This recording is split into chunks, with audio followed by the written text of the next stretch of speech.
At the top of the two shoes is an adjuster that basically separates the shoes.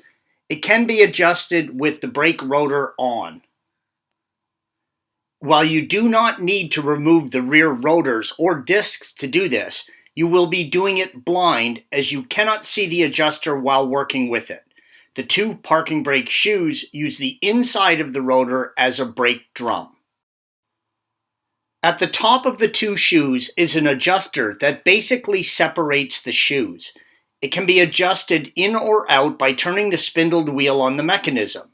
Turn the rotor so one of the stud holes is at 2 o'clock for the driver's side and 10 o'clock for the passenger side. If you look in with a flashlight, you will see a sprocket. You need to turn this sprocket clockwise to expand the brake shoes. The best way to do this is to make sure the parking brake is off and try and turn the rotor by hand. You will want to adjust the tensioner until you can feel it grab the rotor. Once the shoes are grabbing the rotor, back off the adjustment so the rotor just spins freely.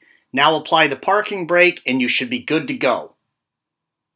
Make sure you do both wheels so that you have the maximum braking power and so the shoes wear evenly.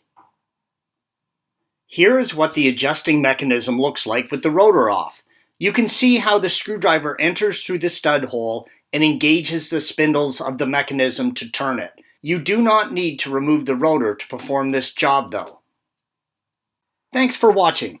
Click here to view the original article along with hundreds of other DIY content for your car.